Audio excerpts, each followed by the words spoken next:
Hello YouTube viewers, thank you for tuning into my channel Jackson's Journal. Welcome to another edition of my series called Gospel Stories Series.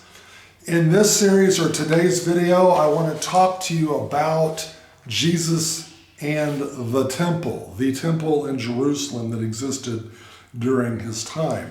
Now, what prompted this video in this particular teaching session is I have friends on social media, and there's this guy that's friends with me on social media. His name is Kenneth, and he identifies as an atheist, and oftentimes he'll check out my Facebook page and see what I'm posting up there, and if he has any issues with what I post, he'll be the first to give me a critique. He's my best critic. Anyway, suffice it to say, he hasn't been happy with a lot of things that I've been posting on my Facebook page. So he encouraged me to read chapters 5, 6, and 7 of Matthew. Now that's, of course, those three chapters talk about the Sermon on the Mount. That's the Sermon on the Mount, those three chapters. So he's basically encouraging me to read the Sermon on the Mount and take to heart what Jesus taught, and hopefully I will apply that when I post things on my Facebook page. Yeah, I know it sounds weird getting spiritual advice from an atheist, but yeah, so he's encouraged me to do that. Now, from that, he wrote, "When did he, Jesus, show anger? It was against those using the worship of God to profit." Of course, when you're saying Jesus is showing anger and using the worship of God to profit, obviously he's implying the money changers at the temple. We know on 2 occasions in the Gospels where Jesus turned over the money changers and drove them out with a whip and yada, yada, yada. And I'll get into more details about that later, but that's what he was alluding to when he said this. And then he says, think Paula White, Trey Falwell, Franklin Graham, etc. And those who bear false witness, like the creator of this post, that would be me, and those who would post it, that would be me. So he thought that one of my postings had misinformation in it, and I was not telling the truth, not being truthful, so therefore I'm in violation of the tenets that Jesus taught on the Sermon on the Mount. Okay, so his many teachings, parables, and behavioral examples were about compassion, and that's true. Outward strict obedience to Jewish law, regardless of circumstance, was the Pharisees' sin, as he stated, especially when he named others serving no purpose beyond a display of righteousness. Also true. I think there's one thing to note here that Kenneth may have overlooked a little bit. They were very letter of the law, and yeah, obeying the law was a big deal with those guys, the Pharisees. But also, the Pharisees were notorious for their man-made traditions. They were into a lot of traditions, and they also elevated their traditions up to the same level as keeping the law as well. So in the scripture that I have to back that up is Mark 7, verse 1 through 13. So Jesus, in that passage of scripture, confronted the Pharisees about their traditions as well. So yeah, it was a combination of both. They were sticklers with the law, but also their traditions. Jesus wanted compassion, acceptance, and humility because we are all guilty of sin. That is true. Now, when he wrote, "We are all guilty of sin," I don't know if Kenneth is including himself in that because, again, he describes himself as an atheist. So an atheist doesn't think they're guilty of sin because they don't think that there's a God that they can be held accountable to. But who knows? Look at Paula White, practically begging folks to spend their way to heaven. Among so much else, is hers truly a Christian message? I don't know that Paula White is practically begging folks to spend their way to heaven. She might be, don't know, I'm not going to pass judgment. Kenneth, if you think that she is, well then, okay, that's your perception. I won't argue with you on that. At any rate, probably no. It's not a Christian message if you encourage people to spend your way to heaven. But then again, Kenneth only identified Paula White, Trey Falwell, and Franklin Graham. Now, he didn't mention Benny Hinn, didn't mention Joyce Meyer or Joel Osteen. So I don't know why he mentioned Franklin Graham. I mean, Franklin Graham is a straight up guy. Now, there's a few things in his theology that I don't agree with. But Franklin Graham's pretty much a straight up guy. He's the CEO and founder of Samaritan's Purse. They help people in third world countries and do disaster relief. They do good work. I mean, they're a very straight up organization, and you don't hear him preaching a prosperity gospel. Trey Falwell, last I heard, he was the vice president of Liberty University, unless he's got some other action going on that I don't know about. But so I don't know why Kenneth would put Trey Falwell and Franklin Graham in the same boat with Paula White. I didn't even know who Paula White was until I found out that she was President Trump's spiritual advisor. So that's how I found out about Paula White. But Kenneth goes on to say, how can anyone imagine the Jesus of the Bible approving of having the principles he came to earth to teach turned upside down in this manner and in his name? And good point. I don't contend with that point. Now, what I did is I wrote Kenneth back, and I responded by saying, when it comes to Jesus showing anger in the temple, and the money changers and the vendors who were selling the livestock, my contention was, Jesus was not so much against them making a profit per se. The profit really wasn't the issue, it was a location issue. So that's how I responded. Jesus just didn't want that commerce going on in the temple courts. That was the issue. Okay.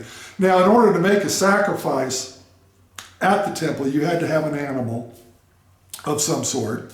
If you were poor, you could buy 2 turtle doves. If you were middle class, you could probably buy a lamb. And if you're rich, you could probably buy a full-grown ox or cow or something. So depending on your economic status, it would dictate the size of your sacrificial offering. And so there was good reason for selling animals in Jerusalem, because a lot of these people traveled, long distances, several dozen miles, and in some cases over 100 miles, maybe 200 miles, a long distance, to go to the Feast of the Passover and other feasts they had. And bringing an animal with you really wasn't a feasible thing to do because, the roads and the terrain was very rugged, very dusty. When you sacrifice an animal at the temple, the animal had to be in tip-top perfect condition. So there was some feasibility there about just wait until you get to Jerusalem to buy your sacrificial animal, as opposed to bringing it with you, because it may not be in tip-top shape with all the travel going on. That was the reason. So, and I'll get more into the revenue streams and the temple practices and get you more background on the temple later on in this video. So Kenneth responded to my response. I was saying, no, Kenneth, it's really not a profit issue, it's a location issue. So he responds by recapping the latest email or the latest message that he sent. And then he says, Jesus didn't want them selling doves in the temple courts. Oh, he was quoting me, yeah.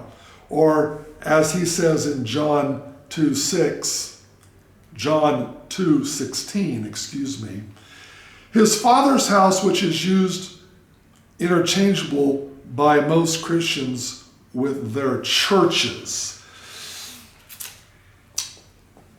You know, I've been a Christian most of my life. I've been an evangelical Christian for 43 years. Before that, I was a nominal Lutheran, but on the Christian scene. I don't know of any, I can't remember any time Christians would interchangeably mention the temple in Jerusalem with their local church.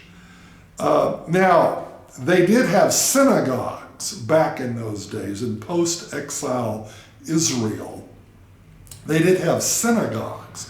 So the average rank and file Jew, when they went to their weekly services at sundown on the Sabbath, they went to their synagogue. They didn't go, they went there for teaching. All right, but they didn't go to the temple for that. The temple was used for making sacrifices. So, no, there's no parallel, but there's more of a parallel between the synagogues and the local churches. That you could use interchangeably. So, no, I don't accept the notions that Christians use the interchangeability between the temple in Jerusalem and their local church. No, I'm sorry, that doesn't wash. He goes on, one comes to mass or service in God's house. True, we call it God's house. The local church is God's house too, just like Jesus referred to the temple as his Father's house. If a preacher such as Paula White, and in parentheses he says, of whom I know you are not a fan, and then he says, thank God. Yeah, an atheist is thanking God that I'm not a fan of Paula White. Okay, got it. Uses her church to beg money for personal enrichment that one is needed, turning Jesus' Father's house into a market. So in other words, when Paula asks for money at her church, sells her books and DVDs,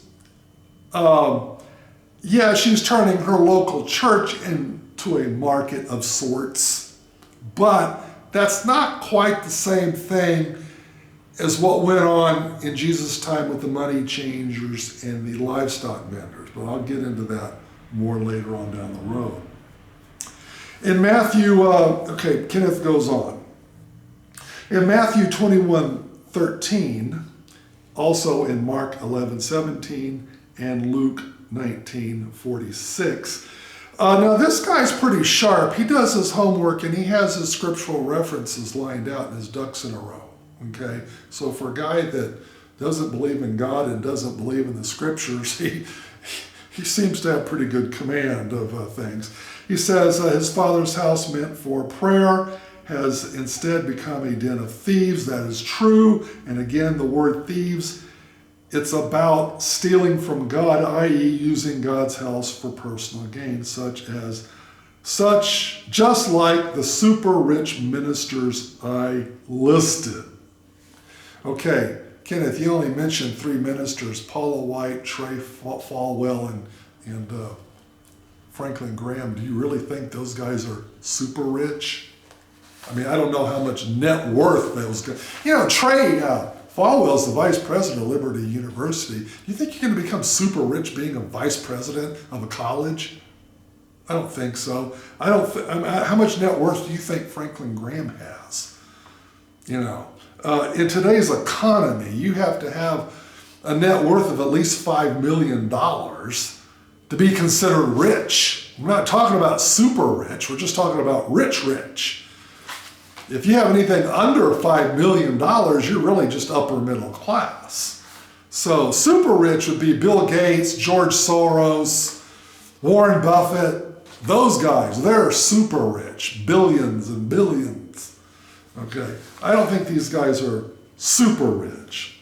But you even wrote about selling doves for profit. So really, why are you even arguing with me on this? And again, yeah, I'll acknowledge they were selling it for profit. But again, we're talking about location, not profit margins. He goes on, but wait, there's more. On my original statement, there was a bit more expansive. In Luke 12:1, Jesus comes out to explain his actions, telling a crowd of thousands to be on guard against Pharisees' hypocrisy. Quite true. Then Jesus goes on for quite some time, verse after verse, disavowing and most every principle, the tenet of modern prosperity gospel, which Paula White is a leader and Trump claims to be a follower. Okay.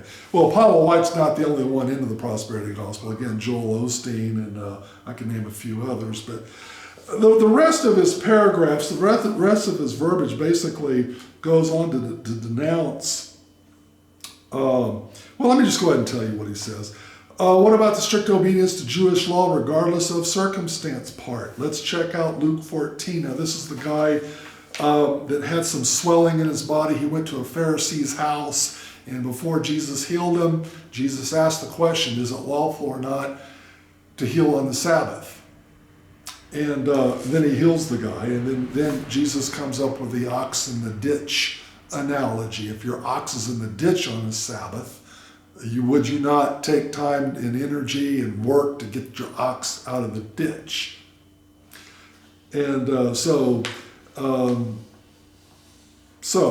anyway, in other words, when faced with the choice between the two, compassion is more important than strict obedience, just as following the parables, where personal enrichment most definitely is not, unless you count your reward in heaven. So his last three paragraphs I basically agree with. I can't disagree, but I'm going to stop right here. So we're going to make this a multi-part series. So in the next video, part 2, I'm going to give you a little background on the temple, because if you're really going to understand the dynamics of the money changers, of the livestock vendors in the temple, you've got to understand the layout of the temple, you've got to understand what went on, the revenue streams, the commerce, and I'll break all that down and unpack it in the next video. So, stay tuned for part 2.